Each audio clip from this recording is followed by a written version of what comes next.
네, 여러분. 오늘부터는 이렇게 실천윤리와 관련한 주제들을 살펴볼 건데요. 삶과 죽음의 윤리입니다. 여기서도 사실은 죽음에 대한 부분이 더 강조가 되는데, 이 죽음이 특히 동양 서양의 사상과 연관이 되기 때문에 학자들이랑 사상이랑 또 그 죽음 간을 매치하는 게 되게 중요합니다. 자, 일단 첫 번째 같은 경우에는요. 죽음이 아쉽지 않도록 도덕적으로 충실할 것을 이야기하는, 도덕을 강조하는 거. 그래서 뭔가 죽음보다는 의로움을 더 생각해야 되고, 그런 것들이 이제 유교의 입장이 되겠습니다. 그래서 공자가 제자가 죽고 나서 어떻게 되냐라고 물어봤을 때 사는 것도 모르는데 어떻게 죽는 것도 알겠냐, 지금은 현재를 열심히 살 뿐이다, 이렇게 얘기를 하는 입장입니다. 그렇지만 죽음이 아무 의미가 없는 게 아니라 죽은 돌아가신 분에 대한 어떤 예의라든가 뭐 기억해야 된다, 뭐 이런 것들은 이제 강조하는 거죠. 두 번째 같은 경우에는요, 죽음은 자연현상일 뿐이다. 그러니까 사는 것은 기가 모이는 거고, 죽는 것은 기가 해체하는 것이다, 흩어지는 것이다 라고 이야기하는 입장이 도가예요. 도교라도 나올 수 있어요. 도교, 도가를 굳이 이렇게 크게 구분하지 않으셔도 됩니다. 그래서 그렇기 때문에 그냥 자연이 봄, 여름, 가을, 겨울이 이렇게 흘러가듯이 삶과 죽음도 그렇게 자연스럽게 돌아가는 과정이기 때문에 슬퍼할 필요가 없다라고 말하는 입장입니다. 윤회 나오면 뭐 생각하셔야 되냐면 불교 생각하시면 돼요. 생로병사가 있어요. 이 불교에서는 이 생로병사가 다 이렇게 반복이 되는데 모든 게 고통이에요. 그래서 사실 죽고 나서도 다시 다음 생애가 이 생이 이제 오기 때문에 해탈하거나 열반하지 않고서는 이 고통을 끊을 수 없다라고 얘기를 해요. 그래서 그렇지만 내가 이번 생애에서 잘 살아야지 다음 생에도 인간으로 태어날 수 있기 때문에 죽음 이후의 삶도 강조하게 되는 거죠. 그리고 여기가 이제 동양이라고 하면 나머지 4번, 5번, 6번이 서양인데요. 일단은 죽고 나서는 육체에 갇혀있던 영혼이 이상적인 세계, 이데아로 간다라는 거에서, 그러면 육체라는 감옥에 갇혀 있었던 영혼이 어떻게 보면 이상적인 세계로 가는 거니까 당연히 슬퍼할 필요가 없죠. 그렇죠? 여기는 플라톤이에요. 그래서 죽음에 대해 두려워할 필요가 없다. 왜 이데아로 가는 거니까 라고 생각하는 입장입니다. 두 번째는요, 우리 계속 앞에도 봤던 학자인데 학파인데 에피쿠로스 학파입니다. 또 종이 치네요. 에피쿠로스 학파 같은 경우에는요, 이제 원자설을 받아들여가지고요, 원자라는 게 이렇게 다 이렇게 쪼개서 했을 때 가장 작은 입자를 얘기하는 거잖아요. 죽고 나면 다 원자로 흩어진다고 얘기하는 거예요. 그러면 경험할 감각이 없기 때문에 경험할 수 없겠죠. 그러니까 죽음이라는 거는 내가 경험할 수 없는 거다. 경험할 수 없으면 느껴지지가 않으니까 두려워할 필요가 없는 거죠. 그렇게 해서 죽음은 경험할 수 없기에 두려워할 필요가 없다라고 이야기하는 입장이 에피쿠로스입니다. 마지막으로는 실존주의예요. 실존주의라는 거는요, 죽음에 대한 자각, 내가 죽을 수 있는 존재구나 라는 생각을 하게 되면 내 남겨진 생에 대한 어떤 소중함이라든가 그럼 난 그 속에서 나는 어떻게 살아야 할까를 고민할 수 있다는 거죠. 그러니까 죽음이라는 것을 알게 되면 이제 내가 그 삶을 지혜롭게 살 수 있다는 거. 그래서 실존주의입니다. 만약에 여러분들이 막 만년 뭐 이렇게 평생 산다고 생각했을 때, 무한히 산다고 했을 때는 어차피 계속 살 거 지금 뭐 이 시간들 흘려보도 괜찮겠지라는 생각을 할 수 있는데, 내가 언제 죽을지 몰라, 곧 죽을 수도 있어. 그랬을 때 그럼 내가 이 주어진 시간을 제대로 살아야겠다, 그 안에서 나는 나 스스로를 찾아야겠다라고 생각하는 게 실존주의 입장입니다. 그래서 요거는 이런 키워드들을 연결만 하시면 어렵지 않게 나오기 때문에 이런 연결만 잘 하시면 되겠습니다. 2분부터는 사실 국어 문제고요. 그냥 맞는 거 찾아오면 되고, 그래서 이렇게 뭔가 주장하는 바를 잘 찾으면 됩니다. 낙태라는 거가 우리가 다른 말로 인공 임신 중절이라고 얘기해요. 그러니까 인공적으로 임신을 중단시킨다라는 뜻이에요. 그 낙태라는 말보다는 이제 이런 말을 많이 쓰게 됩니다. 찬성하는 입장이 있어요. 그거는 여성의 선택을 이제 어떻게 보면 중요시 여기는, 그래서 프로초이스라고 얘기할게요. 친선택론. 이거는 여성의 입장에서 보는 거예요. 여성의 입장에서. 반대하는 거는 당연히 그 아이를 위해서겠죠. 그래서 그 아이의 생명을 강조한다고 해서 프로라이프 입장입니다. 이거는 태아의 입장에서 보는 거예요. 그래서 이 프로초이스는 여성의 자기결정권을 이야기합니다. 자기결정권. 여성은 스스로 자기 결정권을 갖고 있기 때문에 태아도 여성의 뱃속에 들어가 있는 거기 때문에 선택할 권리가 여성에게 있다라고 말하는 입장이에요. 그리고 이런 입장에서는요, 여성과 태아의 생명을 동등하게 여기지 않겠죠. 왜냐하면 동등하게 여기면 태아를 살인하는 거니까요. 그래서 완전한 인간이 아니다라고 얘기를 해요. 그렇기 때문에 살인이 아니니까 낙태를 할 수 있다라고 얘기하는 입장이고요. 반대 같은 경우에는 태아의 생명권을 강조한다고 보시면 됩니다. 결국에는 그 태아가요, 태어나면 사람이 될 거잖아요. 그렇기 때문에 결국엔 인간이 될 거다. 그 잠재성이라든가 연속성에 근거해가지고 그럼 낙태는 안 된다. 그리고 결국 태아는 인간이기 때문에 태아는 뭐 잘못한 게 하나도 없잖아요. 그렇기 때문에 무고한 인간을 죽이는 행위니까 살인이다라고 얘기하는 입장에서 반대를 합니다. 여러분은 어느 입장인지를 잘 파악만 하면 괜찮겠습니다. 생식 보조술 같은 경우에는요, 인공수정이라든가 시험관 아기들이 있어요. 그러니까 아기를 낳지 못하는 상황일 때 인공적인 기술을 통해서 아이를 낳게 하는 건데요. 당연히 찬성하는 입장에서는요, 아이를 못 낳는 이렇게 부부에게 아이를 이렇게 낳을 수 있게 해주는 거니까 결과가 좋은 거잖아요. 하지만 아이를 못 낳는 것도 자연의 한 순리인데 그걸 억지로 뭔가 인간적으로 바꾸는 것은 자연법에 어긋난다. 이렇게 보시면 되는데 이것도 국어 문제로 푸시면 되겠습니다. 자살을요, 찬성하는 입장은 없을 거예요. 학교에서는 자살을 찬성하지 않겠죠. 근데 그래서 여러분, 이 문제도 어렵게 다가갈 문제는 아닙니다. 하지만 그 입장이 다른데, 유교에서는요, 효의 시작을 뭐라고 보냐면요, 불감 회상이라고 얘기합니다. 이게 무슨 얘기냐면 부모님이 주신 몸을 함부로 하지 않는 거예요. 그래서 가장 큰 불효가 자식이 부모보다 먼저 가는 거예요. 그러면 효의 완성, 반대로 효의 완성은 입신양명이에요. 입신, 몸을 바로 세워서 양명, 이름을 떨친다라는 건데요. 그러니까 과거의 급제에서 출세하는 게 이제 부모님이 가장 바라는 효의 완성이라는 거죠. 그래서 예전에는 남자들이나 여자들이 할 것 없이 머리를 자르지 않고 있었던 이유가 이제 그런 부모님이 주신 신체를 함부로 자를 수 없다라고 얘기하는 거예요. 그래서 단발령이 얘기됐을 때 머리카락을 자르려면 내 목을 자르라 하는 이유가 괜히 이렇게 있는 게 아니라 이런 유교적인 어떤 마인드에서 나왔다라고 보시면 되겠습니다. 불교는요, 연기설이 바탕이 돼 있어요. 모든 것은 인연과 조건으로 연결되어 있는 세계관을 가지고 있단 말이죠.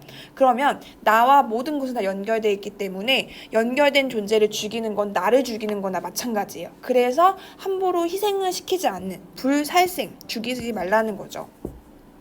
그래서 그 스님들이 채식을 하는 이유가 거기 있는 거죠. 기독교에서는요, 하나님이 나에게 주신 목숨이니까 그걸 내가 함부로 결정할 수가 없겠죠. 당연히 자살은 안 됩니다. 자연법은요, 자기 보존의 의무 기억나시죠? 스스로 자신을 보존하는 게 자연법의 한 의무이기 때문에 반드시 지켜야 하는 거죠. 칸트는요, 목적을 수단으로, 사람을 수단으로 대우하지 말고 목적으로 대우하라고 얘기했어요. 자살이라는 거는 내가 힘들기 때문에 그 고통을 직면하는 게 아니라 그 고통을 피하기 위해서 자살을 한 거잖아요. 그렇기 때문에 그런 부분에서 이제 자살도 회피하는 거라고 생각하시는 거죠. 쇼펜하우어도 마찬가지예요. 문제를 해결하는 게 아니라 자살은요, 그 문제를 회피하고자 그냥 죽어버리는 거다라고 얘기를 반대를 하겠죠. 그런 부분들, 이해 주제들이 있는데 안락사가 있어요. 안락사는 편안한 죽음이라고 좋은 죽음 이렇게 얘기하는데 생명을 이어가는 것에 어떻게 보면 고통스러운 사람들에게 인공적으로 그 생명을 중단시켜주는 것을 안락사라고 얘기합니다. 안락사는요, 뭔가 약물을 줘가지고 하는 적극적 안락사랑, 그리고 그냥 연명치료, 호흡기라든가 이런 것들을 하지 않는 그냥 끝내는, 그러니까 호흡기를 유지하면 살 수 있는 사람에게 그냥 호흡기를 떼는 그런 것들은 그 치료를 중단하는 거잖아요. 그게 소극적 안락사예요. 근데 우리나라는 소극적 안락사만 인정하고 있고요. 적극적 안락사는 약물을 주입하는 거기 때문에 살인이라고 봅니다. 그래서 이 안락사를 인정할 것인가 인정하지 않을 것인가에 대한 찬반 주제. 뇌사도 마찬가지예요. 뇌사는요, 식물인간과 달라요. 식물인간은 모든 기능을 다 하는데 의식이 없는 건데, 뇌사 같은 경우에는요, 뇌의 기능이 이제 죽어가지고 뇌사가 되면 길게는 한 1, 2주 사이에 결국은 죽습니다. 그러면 식물인간 같은 경우는 깰 수가 있어요. 그러면 무엇이 문제냐? 그러니까 뇌사를 인정하게 되면요, 장기 이식이 가능해요. 우리나라는 심폐사를 인정하고 있어요. 심장과 폐가 멈춰 죽었다라고 이해를 하는데, 뇌사 상태면 나머지 장기들은, 심장이라든가 다른 장기들은 한 9가지가 된다고 해요. 이걸 다 이제 살아있는 장기들인 거죠. 하지만 뇌사를 죽었다고 보니까 그 이제 장기들을 이제 장기 이식을 해줄 수 있는데, 심폐사가 되면 그 장기들도 이미 죽어 있는 장기가 되는 거죠. 그래서 이 장기 이식이 잘 되려면 뇌사를 인정해줘. 뇌사를 죽음으로 인정할 것인가에 대한 문제가 찬반이에요. 요것도 국어적인 걸로 풀면 되겠습니다. 그래서 이해 안 되면 또 물어봐 주세요. 생명과학과 윤리 한번 볼 텐데요. 생명과학과 윤리 같은 경우에는요, 과학이 발달하면서 이 생명을 다루는 과학기술이 윤리와 뗄 수가 없겠죠. 그래서 이런 것들을 같이 상호 보완적으로 이제 연구해야 한다는 입장이 커지고 있어요. 대표적으로 아까 나왔던 장기 이식. 장기 이식은요, 일단은 기증자가 자율적으로 할 수 있냐 없냐예요. 그러니까 예를 들어 돈을 받고 판다라고 얘기했을 때는요, 사실 자율성이 내가 팔게요라고 얘기하는 건 자율이라 얘기할 수 있지만, 내 주변 상황이 내가 가장인데 가족들이 다 굶어 죽고 있을 상황인데, 그러면 돈을 나올 데가 없으니까 내 장기를 팔아야지. 과연 그것이 자율적인 선택인가에 문제가 있는 거죠. 그러니까 진짜 자율적으로 내가 장기 기증을 하고자 하는 마음이 있는지 이것도 따져봐야 되고요. 두 번째는 아까 봤던 뇌사를 인정할 것인지. 뇌사를 죽음으로 보면 장기 이식을 할 수 있지만, 뇌사를 죽음으로 보지 않으면 그거는 좀 장기 이식을 할 수가 없는 거예요. 그 다음에 장기 기증자에 대한 보상이 적절해야 돼요. 보상은 늘 과하면 안 돼요. 적어도 안 되고. 적절한지가 중요합니다. 왜냐하면 많이 주면 당연히 가난한 사람들은 팔려고 하겠죠. 적게 줘도 문제가 되겠죠. 그래서 적절한 보상 문제, 그리고 장기 분배 문제는요, 우리가 장기 이식을 대기한 사람은 훨씬 많아요. 장기를 기증한 사람보다. 그 사람들 상황이 다 안타깝잖아요. 그럼 과연 누구에게 먼저 줄 것인가가 늘 이렇게 문제가 있겠죠. 그래서 그 순위가 계속 바뀌어요.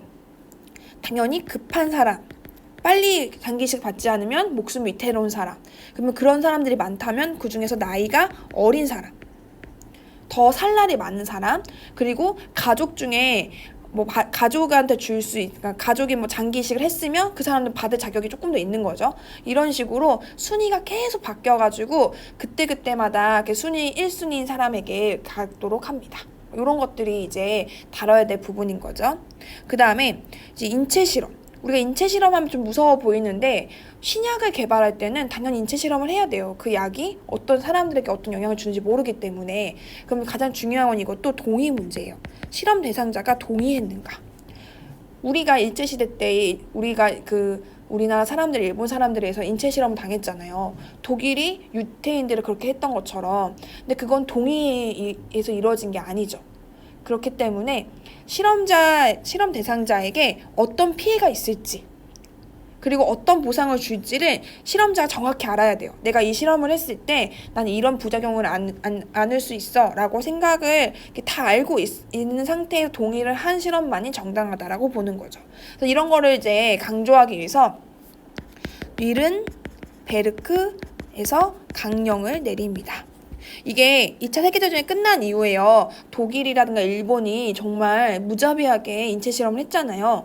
그것을 이제 막고자 이제 그 선진국에게만, 그 승전국, 이긴 나라에게만 인권이 있는 게 아니라 모든 사람에게 인권이 있고, 그렇기 때문에 함부로 인체 실험을 하면 안 된다라는 것을 발표한 게 니른베르크 강령이고요. 이것을 한 번 더 강조한 게 헬싱키 선언이에요. 그러니까 그런 이 선언들을 얘기했을 때, 이게 인체 실험을 함부로 하면 안 된다. 실험 대상자들을 존중해줘야 된다. 이런 입장이라는 것만 아시면 되겠습니다. 그리고 이제 복제 문제가 생기죠. 과학기술이 발전하면서 이제 복제 문제가 생기는데, 일단 첫 번째는 인간 배아예요. 배아라는 거는 태아 전의 상태를 얘기하는데요. 이 배아가 이제 성장을 하면서 얘가 눈이 될 수도 있고, 심장이 될 수도 있고, 뭐 다리가 될 수도 있고, 여러 가지 가능성을 가진 존재라고 보시면 돼요. 그래서 얘를 복제하면요, 나중에는 심장도 따로 만들 수 있고, 다리도 따로 만들 수 있고, 뭐 폐도 따로 만들 수 있고, 이렇게 되는 거예요. 이 배아줄기세포 연구가 한창 우리나라에서 잘 이루어졌었는데, 나중에 보니까 연구가 이렇게 왜곡되고, 이렇게 실험을 이렇게 잘못했다고 나와서 좀 창피를 당했던 적이 있었죠. 어쨌든 이렇게 배아를 복제하는 건데, 이 배아가 세포잖아요. 이게 과연 이 세포를 연구하는 건가? 그러니까 세포는 어떻게 보면 우리 손톱도 세포고, 그치? 각질도 세포인데 그런 걸 생각하면 막 복제하고 연구해도 되는데, 이 배아가 결국에는 인간이 될 거잖아요. 그러면 인간을 그렇게 마음대로 연구해도 되는가? 이 부분이 이제 논란이 되는 거고요. 이게 배아 복제가 되고 나서 또 나올 수 있는 게, 그럼 아예 인간을 복제하는 거는? 이라고 얘기를 하겠죠. 그럼 여러분이 똑같은 유전자를 가진 사람이 태어났어요. 그러면 걔는 여러분일까 여러분 아들일까요? 그러니까 그게 되게 애매해지는 거죠. 그러니까 이런 윤리적인 문제, 어떻게 그 사람, 그 복제 인간을 대할 것인가, 이런 문제들이 있겠죠. 현실적으로는 유전자 변형 농산물, GMO 식품이라고 얘기하잖아요. 그러니까 어떻게 보면 더 많은 식량을 만들기 위해서, 경제적으로 이윤을 내기 위해서 GMO 식품이 많아졌어요. 하지만 이게 오랜 시간 결쳐진 게 아니기 때문에 이것을 먹고서 과연 안정적일지, 그리고 너무 우리가 원하는 식물만 유전적으로 개발을 해서 키우다 보니까 생태계 질서가 파괴될 수 있다. 이런 부분들에 문제가 있는 거죠. 그래서 생명의료에 대한 부분에서 윤리 원칙이 있어요. 계속 강조했던 자율성.